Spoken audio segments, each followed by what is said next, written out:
د لوی او مهربانه الله په سپېڅلي نامه درنو لیدونکو السلام علیکم.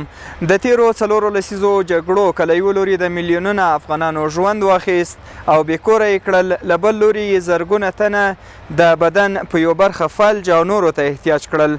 د ملي دفاع وزارت تازه دلته د معلولینو د روزنې او پالنې یو مرکز پرانیستی دی.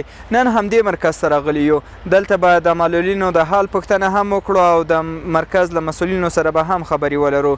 هیله ده چې تر پایه زموږ ملتیا وکړئ. د 40 کلنې جګړې د معلولینو او فلج شوو جنګیالیو د پالنې او روزنې مرکز، هغه ځای چې سلګونه معلولینو ته یې د نوي ژوند او بیا پیل هیلې وربخلي دي. دمګړی په دې مرکز کې د شاوخوا 500 معلولینو او فلج شوو کسانو پالنه کیږي چې د ژوند د ټولو اسانتیاوو ترڅنګ ورته د خیاطۍ، بوټ ګنډلو، مرۍ اوبدلو، د موبایل د ترمیم او سواد زده کړو زمینه هم برابره شوې ده. په دواړو پښو فلج عبدالکریم چې له کندهار څخه دې مرکز ته راغلی دی، پر افغانستان د شوروي ځواکونو د یرغل پر مهال پر بدن نیمګړی او د تل لپاره احتیاج شو. د هغه په سترګو کې د سخت او له کړاوونو ډک ژوند کیسې له ورایه ښکاري. عبدالکریم د نیمګړي وجود له کبله واده هم ونه کړ او د خپل ورور په کور کې شپې ورځې سبا کولې. اوس نوموړی خوښ دی چې په دې مرکز کې د ژوند د اسانتیاوو ترڅنګ ورته د زده کړو زمینه هم برابره شوې ده. په دواړو پښو باندې فلج معلول یم او په د علمبردو په مرکزي شفاخانه کې هم دلته استوګنه کوم اوسېږم. کریم جان، خپله کیسه دې راته وکړه وروره، څنګه معلول شوې؟ زه د روسان د خوا څخه په مرمۍ باندې ویشتل سوی یم. دواړې پښې مې په دې سینه کې ویشتل سوی، په ملا کې مرمۍ وتل، د مجاهدو معلول سوی یم. الحمدلله دلته هر شی برابر دی. دغه معلولین ته دلته حرفه زده کړه ورکوي، خیاطي ده، بوټ دوزي ده او دغه تعلیمي برخه ده. دغه معلولین دلته زده کړه. تاسو کومه برخه کې یاست؟ زه خپله په تعلیمي برخه کې یم. مخکې دې هم مکتب لوستی و؟ ما مکتب نه دی لوستی، خو دیني کتابونه ما لوستلي. کور کې بچیان لري؟ ښځه بچیان مې نشته. یا ښه، یعنې تاسو چې کله معلول شوئ له هغه وروسته تاسو بیا دا تصمیم ونیول چې واده وکړئ؟ نه، خو فلج معلول چې دی هغه د واده نه دی. الحمدلله د امارت مشران ډېر یو د نرم زړه خاوندان دي او زموږ سره واقعا ډېر غټې مرستې کړي دي او دلته دا مرکز یې راته فعاله کړی ده. دلته په کې اوسېږو د ځای دپاره، دغه مریضان دپاره چې هغه ځای نه لري.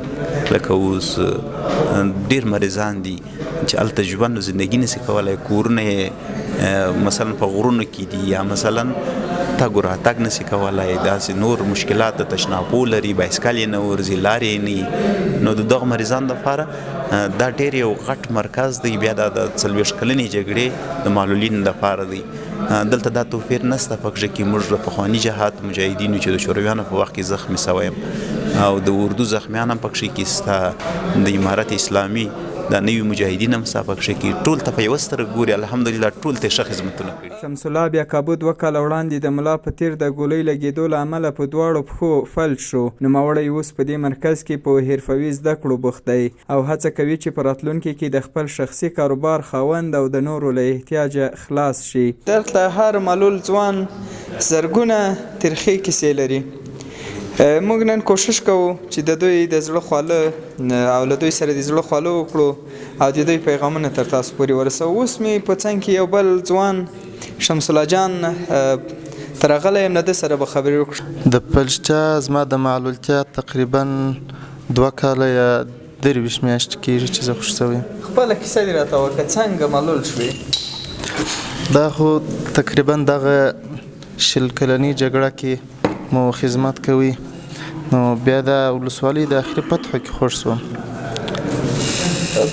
یعنې په ملا کې د مرمۍ ولګېده، پښه باندې ولګېده، څنګه کیسه وه؟ په ملا کې مې مرمۍ ولګېده، په ملا کې مرمۍ ولګېده. شمس الله جان، اوس چې دلته راغلی د معلولینو د ساتنې مرکز ته د خیاطي برخه کې زده کړې کوي، څومره د خیاطي زده کړې ده او څومره خوشحاله ورځې؟ دلته چې موږ راغلي یو، دلته بیا الحمدلله امارت اسلامي موږ ته ډېر په هر نوع کې ډېر کوشش کړی دی. د خیاطي په برخه کې دلته تقریبا تاسو به دغه منطقه لیدلي، دلته د خیاطي طریقه برابره ده، بوټ سازي طریقه برابره ده، د کمپیوټر د برابره ده او ځینې چې کوم سبقان وایي د سبقان طریقه یې ورته برابره کړې ده. نو الحمدلله امارت اسلامي دلته موږ ته هر کوم طریقه برابره کړې ده. خو زه دلته اوس د بوټو کار کوم، نو بوټونه جوړوم.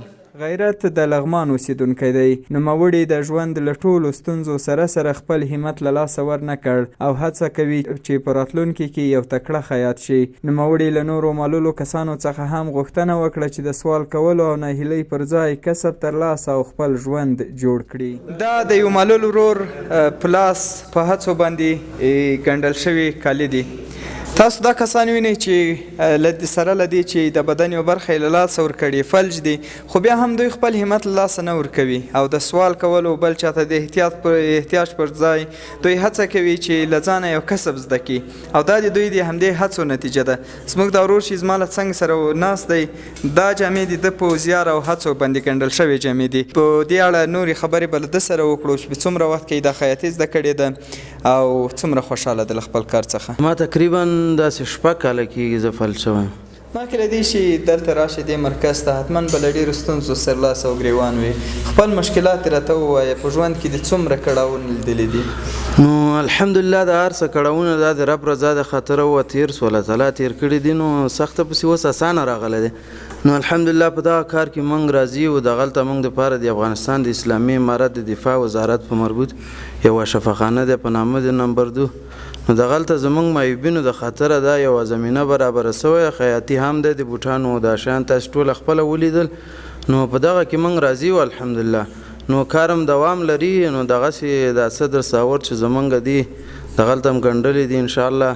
نو دې نه ښه کار به کوو، خپله به ځان ته یو عواید یو شی به ځان ته برابروو انشاءالله. په ورته وخت کې د یاد مرکز سرپرست قاري منیر احمد وایي چې اوس مهال په دې مرکز کې کابو 100 تنه خدماتي پرسونل او 10 تنه استادان معلولینو ته د خدمتونو وړاندې کولو او حرفوي زده کړو په موخه په دندو ګمارل شوي دي. د دې معلولینو دپاره علیحده د اسلامي امارت له مشرتابه د خوا څخه جلا تشکیل د دې دپاره مشخص شوی دی چې په هغه تشکیل کې موږ ډاکټران هم لرو او د هغه رقم کارګر هم لرو چې هغه ډاکټران 24 ساعته دلې اوسیږي چې دې ته د یو مشکل پیښ شي او مریضي ورته پیښ شي چې بیا هغه علاج دلې په هغه وخت کې ورته وکړي.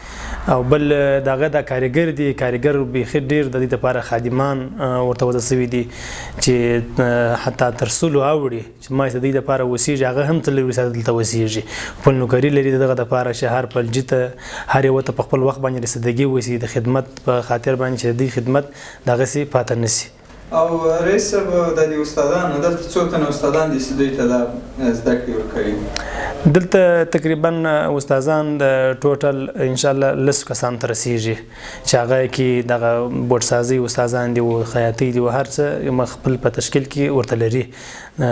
د تدریس دپاره دي، نو د علم د دیني علم دپاره، دغه رقم د عصري علم دپاره، کمپیوټر سایز او نور دا شیان د ټول دپاره استادان دي چې متوجه شوي دي. د نوموړي په وینا هڅې روانې دي چې دغه لړۍ ولایتونو ته هم وغځول شي. په دغه مرکز کې همدارنګه غیر مترقبه روغتیایي پیښو ته د رسیدنې په موخه یو روغتیایي مرکز هم فعال شوی دی. مریضایی که اینجا برای ما مراجعه میکنن در مجموع تداویشان ختم میباشه. اینجا بخش شکل آسایشگاهواری است که مریضایی را که ما اینجا خدمت میکنیم اینا در جریان امی وقتایی که در اینجا سپری میکنن، اینا کدام مریضایی که غیر مترقبه مثل گریپ، یگان فشار بلند، مشکل معده، مریضایی که در جریان امی گزارششون در امی قسمت ها میشه، ما تداوی امی مریضا را تداویشان میکنیم. د یادونې وړ دی چې د 40 کلنې جګړې د معلولینو او فلج شوو کسانو مرکز د ملي دفاع وزارت له لوري د روغتیایي چارو قومندانۍ په نوښت رامنځته شوی او په پلان کې ده چې په راتلونکي کې د هیواد له ګوټ څخه سلګونه معلولین او فلج شوي کسان دغه مرکز له چوپړتیاوو څخه برخمن شي.